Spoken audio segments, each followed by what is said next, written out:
नमस्कार दोस्तों, स्वागत है हमारे YouTube चैनल श्रीनादम में। आज हनुमान चालीसा की चौपाई के ऊपर हम बात कर रहे हैं, जो है यम कुबेर दिखपाल जहाते, कभी कोविद कही सके कहाते, तुम उपकार सुग्रीव ही कीन्हा, राम मिलाए राजपद दीन्हा। अर्थात यमराज, कुबेर, दिक्पाल अर्थात कि सभी दिशाओं के रक्षक, कवि, विद्वान, पंडित आदि के द्वारा भी आपके यश का वर्णन करना संभव नहीं है। तुलसीदास जी के द्वारा हनुमान जी के चरित्र के विषय में जो बात कही गई है वो ऐसा बोल रहे हैं कि यमराज, कुबेर, पंडित, कवि, विद्वान आदि समस्त देवों के द्वारा भी आपके यश का वर्णन करना संभव नहीं है। उसके पश्चात जो नीचे की पंक्ति है उसमें बोला गया है, तुम उपकार सुग्रीव ही कीन्हा, तुम उपकार सुग्रीव ही कीन्हा। अर्थात कि श्री राम जी के दूत हनुमान जी ने महाराज सुग्रीव के ऊपर उपकार किया। उसमें क्या हुआ था, राम मिलाए राजपद दीना। और वो उपकार क्या था कि हनुमान जी के माध्यम से सुग्रीव और प्रभु श्री राम की मित्रता करवाई थी दोनों की। उस मित्रता के बतौर क्या हुआ, उन दोनों का कार्य पूर्ण हुआ और सुग्रीव को क्या मिला, राजपद मिला, अर्थात वहां का राजा बनाया जहां उनका राज्य बाली ने कब्जा कर रखा था या बाली राज कर रहा था वर्तमान में। अब इसका एक पूरा घटनाक्रम हम सुनते हैं। जब माँ सीता को रावण हरण करके लेके जाता है तब क्या होता है, प्रभु श्री राम और लक्ष्मण माँ सीता की खोज में वनों की ओर जा रहे थे, ढूंढ रहे थे, उनको खोज रहे थे। तब क्या हुआ, ऐसे में वो एक पर्वत के ऊपर गए जहां पर सुग्रीव महाराज निवास कर रहे थे उनके मंत्रियों के साथ में। सुग्रीव महाराज के दूत ने देखा कि श्री राम जी और लक्ष्मण जी एक अलग भेष में, मुनि भेष में पर्वत की ओर आगे बढ़ रहे हैं। तब क्या हुआ, दूत ने महाराज सुग्रीव तक संदेश पहुंचाया कि दो वनवासी अति सुंदर, अच्छा रूप धारण किए हुए, हाथों में धनुष लिए हुए, ऐसा लग रहा है कोई परम वीर हो, अपनी ओर आ रहे हैं, बढ़ रहे हैं पर्वत की ओर। तब क्या हुआ, महाराज सुग्रीव घबरा गए ऐसी अवस्था में कि क्या पता कौन है, हो सकता है बाली ने तो हमारी हत्या के प्रयास से या हमारे वध के प्रयास से कोई सैनिक, दो वीर पुरुष ऐसे नहीं भेजे हैं ताकि हमें भ्रम हो जाए। तब क्या हुआ, सुग्रीव ने हनुमान जी को याद किया, हनुमान जी को बुलाया कि हे हनुमान, देखो कोई परमवीर आ रहा है। ये दूत बोल रहा है कि दो परमवीर आ रहे हैं जो कि अति बलवान दिखाई दे रहे हैं, अति परमवीर दिखाई दे रहे हैं। तब क्या हुआ, सुग्रीव जी ने बोला कि एक काम करो हनुमान, आप जाकर के आपका रूप बदल करके उनकी परीक्षा लो, उनका जानो कि ये किस उद्देश्य से आ रहे हैं। ऐसा कह करके उनकी मदद ली। तब क्या किया, उस पंक्ति का अर्थ निकलता है, तुम उपकार सुग्रीव ही कीन्हा, अर्थात तब जाकर के इस पंक्ति का अर्थ निकलेगा। ऐसे में क्या हुआ, हनुमान जी ने एक ब्राह्मण का वेश धारण किया।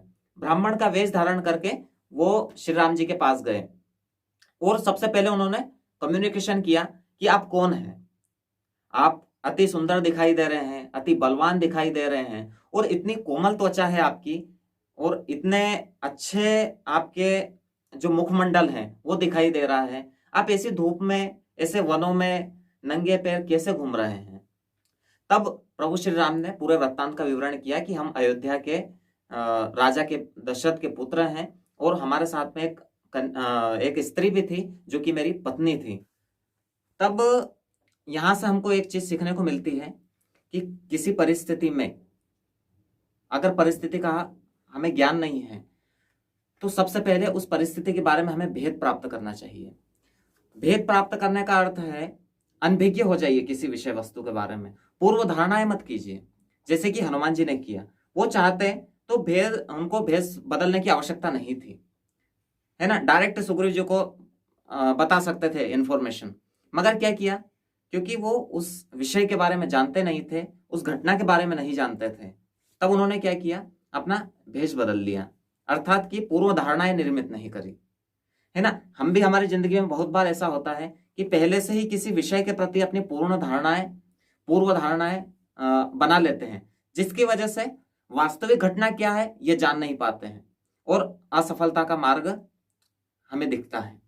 अगर हम वास्तविक घटना की ओर आगे बढ़ें या पूर्व धारणाएं हटा करके, धारणा अर्थात मन का मानना, ऐसा हो गया होगा, ऐसा ही होगा, इस प्रकार की जो मन की धारणाएं हैं ये हमारे पूर्व जो विचार हैं उनकी बतौर आते हैं। इसलिए क्या करना चाहिए, पूर्व धारणाओं से हट करके हमें विचार करना चाहिए। तो उन्होंने क्या किया, अपना भेष बदला और उनसे पहले जानने की कोशिश करें कि आप कौन है, पहले आपका परिचय दीजिए। इसी प्रकार से हमें भी उत्सुक रहना चाहिए किसी चीज को सीखने के लिए, कोई घटना होने के पहले। ठीक है, एक चीज ये यहाँ से हमको सीखने को मिलती है। उसके पश्चात अब घटना पूरी हमने सुनी है, अब हमें यहाँ से सीखने को मिलता है कि तुम उपकार सुग्रीव वही कीना, राम मिलाए राजपद दीना। अर्थात कि भगवान जो है श्री राम जी से मिला करके उपकार किया सुग्रीव के ऊपर। क्योंकि क्या किया, बाली का युद्ध करवाया, आगे का हम घटनाक्रम जानते ही हैं, बाली का वध हुआ किस प्रकार से, तो वो उपकार किया। हमारी लाइफ में भी हमें उपकार की भावना से प्रेरित होना चाहिए।